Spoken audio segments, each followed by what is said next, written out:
They're doing the market research for me, and they take a percentage of my profit, but that's the profit. So if they're not making money, then I'm not making money, and nobody's making money. So that's what it's about, or I fire them. What's up, guys? Jeff Wybo here, and I am back at the very first property that I ever purchased, and we're going to show you guys how to set up an Airbnb. But first, hit the like button, hit the subscribe button if you are new to my channel, and stick around. In this video, I'm going to teach you guys a bunch of strategies you can take forward in your Airbnb right now. Let's go check it out right now.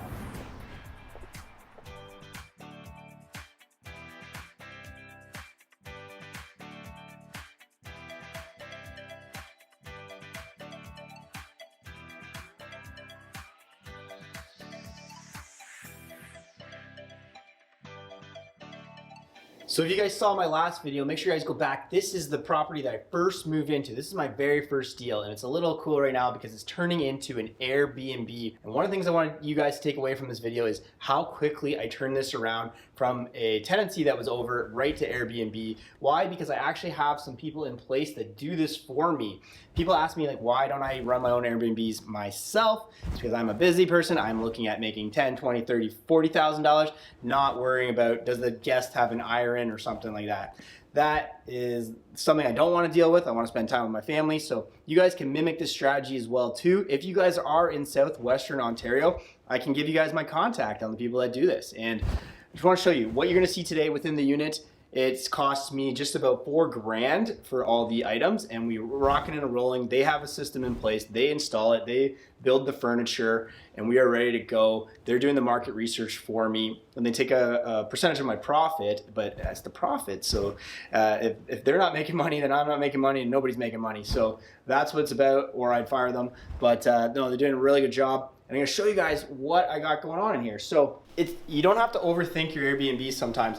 I do have very beautiful units that have a lot of attention to detail. We're calling this one, guys, cheap B&B. And that's what I wanted to show here is that I just wanted to get this one launched. I'm losing money right now because it's vacancy. Let's get this one on, and then I can plan to make this even better because there's more and more and more I want to do to this unit.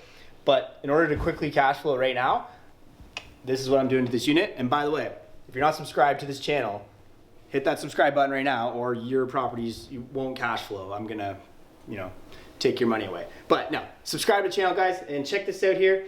We got simple. It's a futon type couch here. We got a table. This is with my sunglasses, but a little small TV. And the beauty is, what they told me about this TV, it has everything already programmed into it. So they got the cable. I think it's like an Amazon Fire Stick that they have going on here. I can hook you guys up with the link if they tell me what it is. But this is the first time I've seen it as well, guys, so I'm not 100% sure on everything.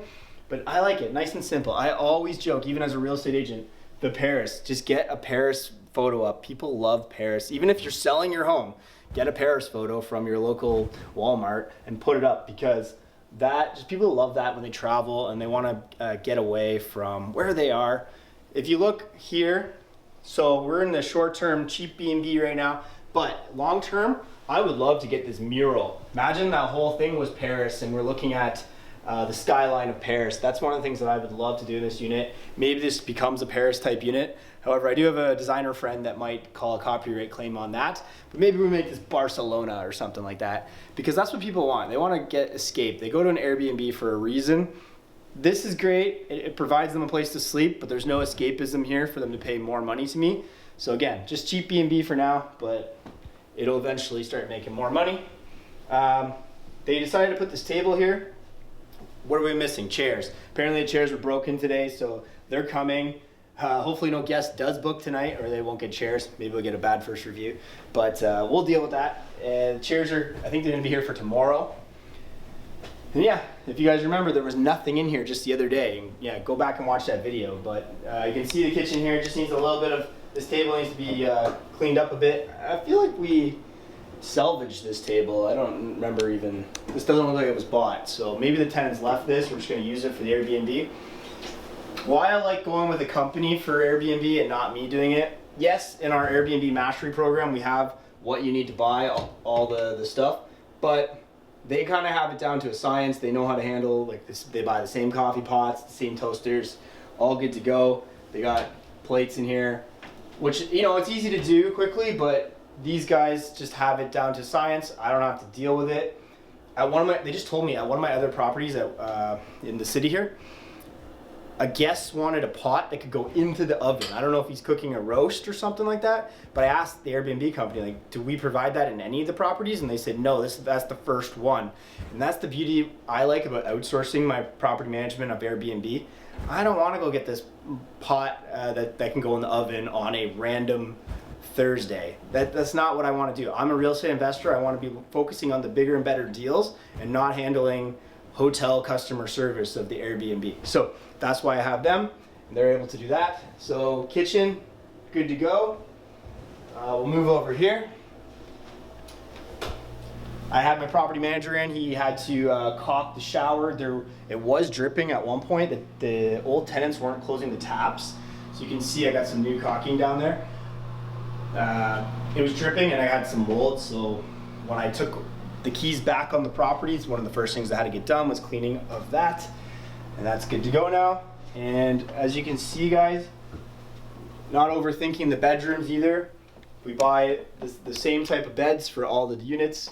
Put it on here. You do the hotel-like thing by having the towels out here. A little nightstand for them. Obviously, in the next month, we're gonna learn what we're missing and add in a few more things here and there. But it is what it is. They put up some nice art on the walls, and we're downtown 2-bedroom. It does the trick for somebody. They're paying me to stay here for a reason. Maybe they're going to a concert. All they want to do is come back and generally just crash. We got the other bedroom over here. It's pretty much identical. And again, it just does the trick. We can see it looks like we do not want to be providing all this to our tenants. So I'm going to go put this in the maintenance room. The company should have done that. But, you know, there's always like little, you know, growing pains when you buy a new place and when you're setting it up for an Airbnb. So don't be so worried about little things. You can always solve it. That's easy. But I mean, there's going to be some stuff here. Tenants are going to complain, or the guests are going to complain about a few things.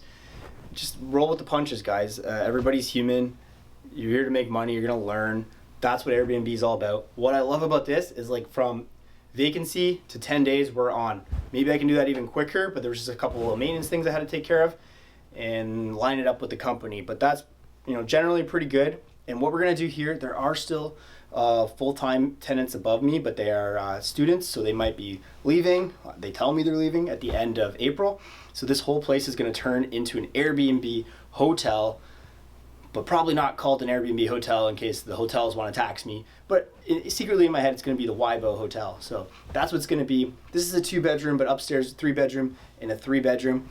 And I always like picture my Airbnbs to be like, if I'm traveling in Europe, this would be awesome. Like, yep, I got a clean place to stay, you know, a kitchen I can cook, a living room I can watch TV in, and then I can walk to the downtown.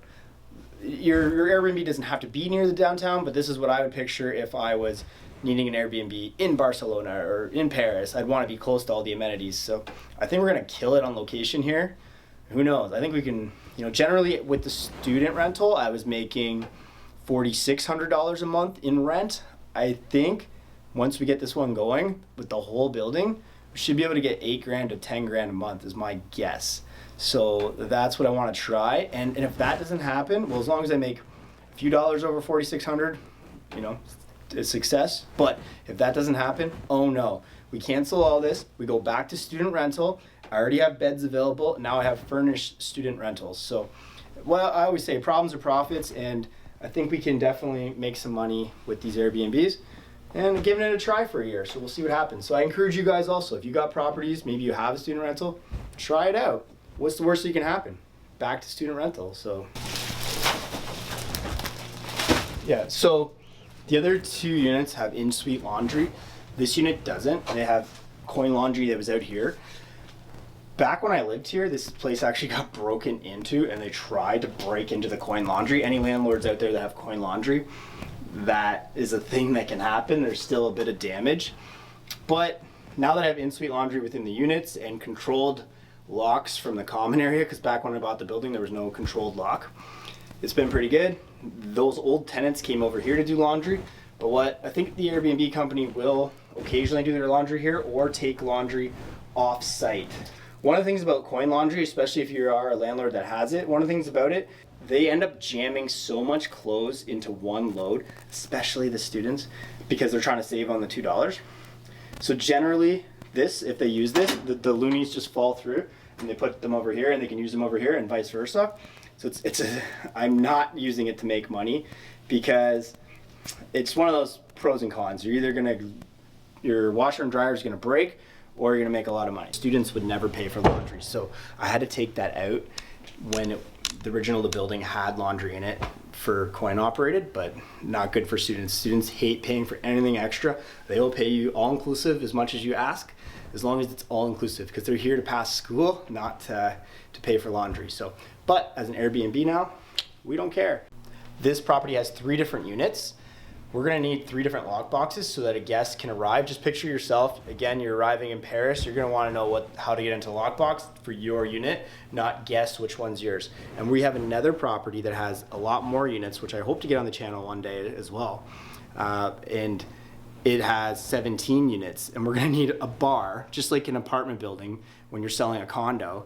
As a real estate agent, you know, I have to go find the lock boxes. We're gonna need that for Airbnbs, and we're gonna have to see what maybe the red lock box is for unit 1 and etc. So you can tell the guests, go find the red lock box. So we're gonna probably have to do that here, but again, problems or profits, we'll solve that. So maybe you guys are asking what I'm gonna be charging here per night. It's going to be, at the moment, we're gonna try 80 bucks per night per stay and kind of get some data off that and maybe shoot it up on the weekends, but that's what I'm gonna generally try. This unit, again, used to get 1,200 bucks a month, so we're hoping for a little bit more than that in my pocket after all expenses are paid. So that's what we're gonna try. Some key tips for you guys if you have your own Airbnbs, and I always encourage this, especially as a real estate agent, is get professional photos done. Don't take these with your iPhone. Get pro photos done. They cost like 100 bucks. And if you don't know where to find a real estate photographer, just ask a realtor in your area. They probably have a real estate photographer. And I'm sure you've been on the MLS where you see very bad photos. Same thing, you don't want to see bad photos in your Airbnb. That's be a #1 tip. It's just like YouTube. You want that click-through rate, and that's what you want. You want them to click on your ad so that they're gonna rent your place for top dollar. If you guys are interested at all, we do have an Airbnb mastery group. It's free to join. It's on Facebook. So I'll put the link within my description. Just go to the Airbnb mastery group, join it, and we will let you in the group. If you guys have any questions about Airbnb, let me know down below. I will get back to you on every single comment. And if you want, follow me on Instagram. I post there every single day at Jeff Wybo. And guys, hit that like button, hit the subscribe button right now. Really appreciate it. And stick around on this channel, watch an Airbnb video or another real estate agent video or real estate investing video. Whatever you're doing, stick around. And thank you guys so much. Bye.